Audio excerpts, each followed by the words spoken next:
সাকিব, আপনি মনে হয় মিথ্যা কথাটা ভালোই বলতে পারেন।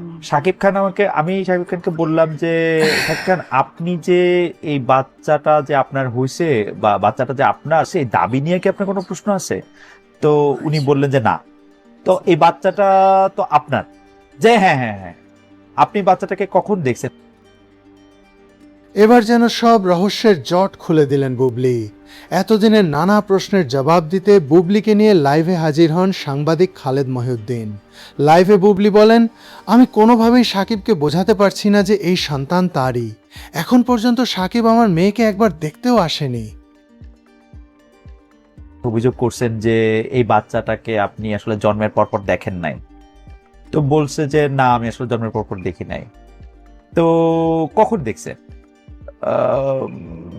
ঠিক মনে করতে পারতেছি না। আমি বলছি, সাকিব আমি আপনাকে মনে করাই দিই, আপনি বাচ্চাটাকে দেখছেন? তখন সাকিব বলছে যে হ্যাঁ। বলছি, কেন? তো বলছে যে আমার তো সময় ছিল না। সাকিব, আপনি মনে হয় মিথ্যা কথাটা ভালোই বলতে পারেন।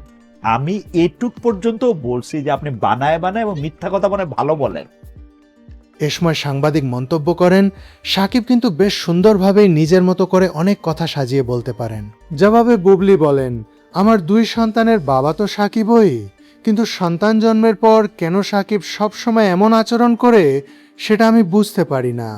একটি সন্তানের প্রতি যেমন মায়ের দায়িত্ব রয়েছে, তেমনি বাবারও কিছু দায়িত্ব ও কর্তব্য থাকে। বাবা হিসেবে নিজের মেয়েকে একবার দেখতে তার কি ইচ্ছে করে না? সাকিব নিজেও বলেছে যে ওনার যে দুটো সন্তানই তার। আমি চাই যে উনি বাবা হিসেবে হোক, পারিবারিক ভাবে এতদিন ওয়েট করার পরে আমাদের মধ্যে যদি সে মিউচুয়াল আন্ডারস্ট্যান্ডিং হয় যে আমরা একসাথে জানাবো, সেটা ভেবে যদি আমরা ওয়েট করি, কিন্তু পরবর্তীতে যদি মতের অমিল হয়, সেক্ষেত্রে আমার জানানোটা তো কোনো অন্যায় না। আমি তো অনেক মিথ্যে আমি নিব না আমার কাঁধে।